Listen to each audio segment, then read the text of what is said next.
हमर नहर भीतर विदेश हमर पिताजी के नाम राजा भीम सिंह। हमर माता पिता बहुत प्यार से हमर नाम कुमारी देवयंती रखलक। हमर ससुर जी निशा देश। हमर स्वामी जी के नाम अपन मुखार दिल से कोना कहब। हमर स्वामीनाथ के 14 कोस के राज चल निशन देश में हथियार घोड़ा घोड़साल चल। हमर स्वामीनाथ धर्मात्मिक राजा साहब जी नित्य दिन अपना दरबार में 100 बन सोना दान करे चलकिन, एक के बाद अंजन करे चलकिन। लेकिन एक दिन एहन विपत्ति आल निषद देश में कि हमारे स्वामीनाथ धर्म के कारण अपन धर्म बचबे के कारण सारा राजपाट हार गेलखिन। भारी ताज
खातिर नंगा फतूर फुसकर के साथ जुआ में बैठ के सारा संपत्ति हार गई।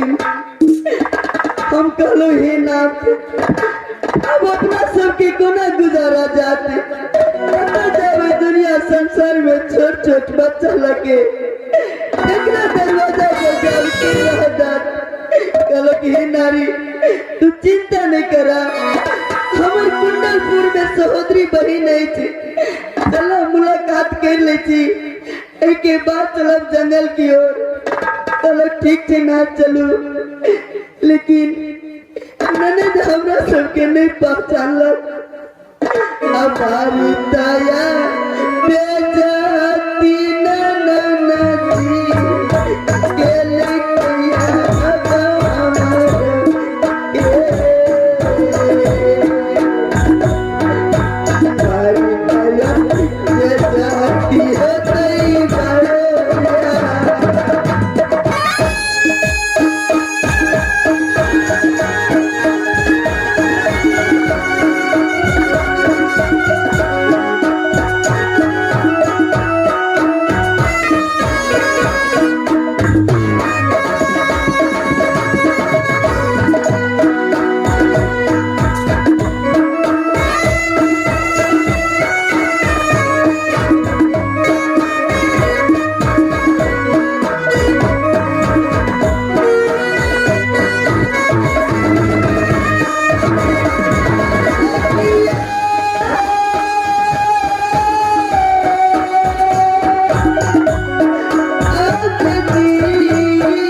कि हे नारी चलो 14 वर्ष बड़े वनवास रहब कोना के जियब कि नहीं जियब चलो पहले दोस्त से मुलाकात कर ली थी कहलो हे नाथ अगर ननद नहीं पहचानलक अपना सबके दुखी के कारण गेलो तो की दोस्त पहचाना कहलक हे नारी अवश्य पहचाना दोस्त के दरवाजा पर गेलो तब पता भी पड़ल बात ग्रहण नहीं भेल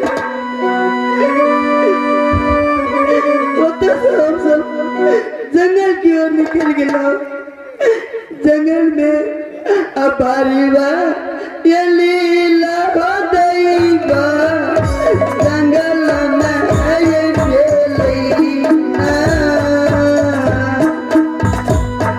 जंगल में हो बेलैना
जंगल में हमर स्वामीनाथ फल फूल खोजे के लेल गया कहलक हे नारी तू एक चंदन वृक्ष पर आराम करा हम फल फूल कदों से खोज के लावे छे के बाद ग्रहण कराब एक के बाद भोजन कराब गया हमर स्वामीनाथ लेकिन फल नहीं ललक ओने से नी वस्त्र भकयाल हम देखलो हमरा नहीं रहल गेल एक पल्ला साड़ी में दोनों व्यक्ति 6 महीना बीतेला लेकिन हमर स्वामीनाथ हमरा छोड़ के गंगा जंगल में चल गया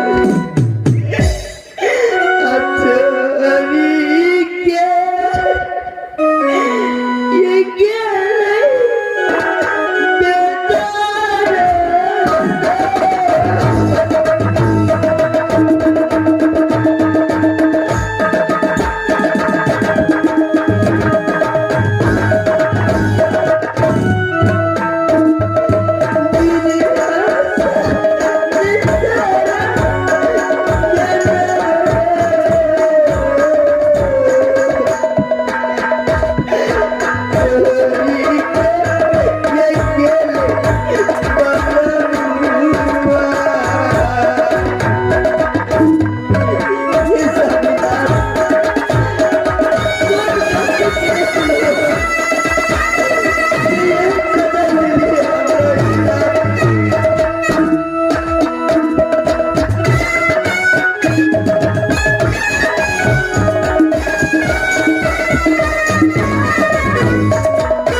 जंगल में छेड़ के चल गए नाथ।